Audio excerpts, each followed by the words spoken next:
આ તરફ નવા ચૂંટાયેલા સરપંચ અને સદસ્યોનું આજે અભિવાદન સમારોહ યોજાયો હતો। મોટી સંખ્યામાં નવા ચૂંટાયેલા સરપંચ અને સદસ્યો હાજર રહ્યા હતા। મુખ્યમંત્રી ભૂપેન્દ્ર પટેલ અને કેન્દ્રીય મંત્રી સી.આર. પાટીલ આ કાર્યક્રમમાં હાજર રહ્યા। ગાંધીનગરના મહાત્મા મંદિર ખાતે સરપંચોના અભિવાદનનો સમારોહ યોજાયો હતો। સીએમના હસ્તે 761 સમરસ ગ્રામ પંચાયતોને ગ્રાન્ટની ફાળવણી કરાઈ। મુખ્યમંત્રી ભૂપેન્દ્ર પટેલના હસ્તે 35 કરોડથી વધુની ગ્રાન્ટની ફાળવણી કરાઈ। નવા ચૂંટાયેલા 4876 સરપંચ અને ગ્રામ પંચાયતના 600 સભ્યો જોડાયા। અભિવાદન સમારોહમાં મુખ્યમંત્રી ભૂપેન્દ્રભાઈ પટેલે નિવેદન આપ્યું। તેમણે કહ્યું, નવા સરપંચો, ગ્રામ પંચાયતના સરપંચ અને સભ્યોને અભિનંદન છે।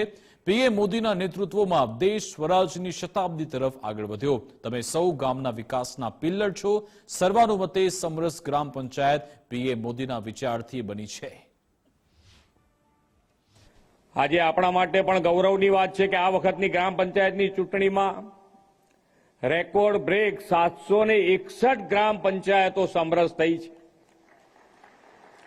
અને આ 761માં આપણા માટે વધારે ગૌરવ એ છે કે 56 જે ગામો છે એમાં 56 તો મહિલા સમરસ ગ્રામ પંચાયતો છે।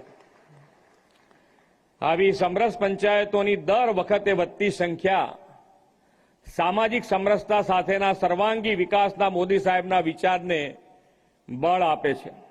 ગામોમાં સમરસતાના આવા ઉત્સાહને વધુ પ્રોત્સાહન આપવા માટે સમરસ ગ્રામ યોજના પ્રોત્સાહક ગ્રાન્ટ વિકાસના કામો માટે વડાપ્રધાનજીની પ્રેરણાથી આપણે આપીએ છીએ। આ વખતની ચૂંટણીમાં જે ગ્રામ પંચાયતો સમરસ થઈ છે તેમને કુલ 35 કરોડથી વધુની ગ્રાન્ટ આજે જ આપવાનો આપણો નિર્ણય છે। પ્રધાનમંત્રી શ્રી નરેન્દ્ર મોદી સાહેબે પંચાયત રાજને જે મજબૂત કરવાની પ્રક્રિયા હાથ ધરી અને એના કારણે જે સરપંચોને વધુ અધિકાર મળ્યા, વધુ ગ્રાન્ટ મળી, એના કારણે ગામોને વિકસિત કરવા માટે તમારી પાસે ઘણી બધી સરળતા આવી છે।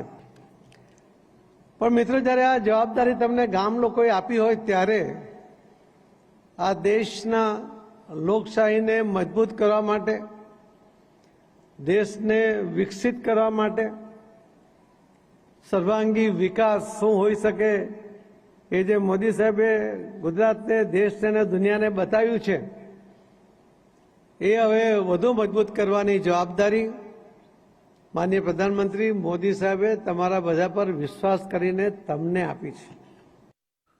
તો નવા ચૂંટાયેલા સરપંચ અને સદસ્યોને મુખ્યમંત્રીએ હળવી ટકોર પણ કરી હતી। તેમણે કહ્યું કે પૈસાની બાબતમાં પડતા નહીં, દૂર રહેજો। ભ્રષ્ટાચારથી દૂર રહેવા તમામ સભ્યોને ટકોર કરી। ભ્રષ્ટાચાર સામે સરકારની ઝીરો ટોલરન્સ નીતિ છે। ભ્રષ્ટાચારીઓને છોડ્યા નથી અને છોડીશું પણ નહીં, તેવું પણ મુખ્યમંત્રીએ કહ્યું હતું।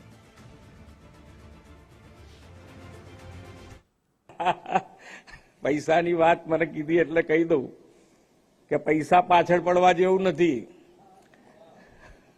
નહીતર પછી તમને ખબર છે ને અત્યારે તો ઝીરો ટોલરન્સ, ભ્રષ્ટાચારની સામે ઝીરો ટોલરન્સથી કામ કરી રહ્યા છે। કોઈને છોડ્યા નથી, હાથમાં આવ્યા પછી કોઈને છોડ્યા નથી ને છોડવાના નથી। એટલે આપણે તો બધા નવા છીએ એટલે કોઈ આપણને દોરવી ના જાય ખોટી રીતે, એ તમારે બધાએ ધ્યાન રાખવાનું। તમારે જે કામ હોય, અમે અહીંયા બેઠા છીએ, તમે ગમે ત્યારે મળી શકો છો અમને।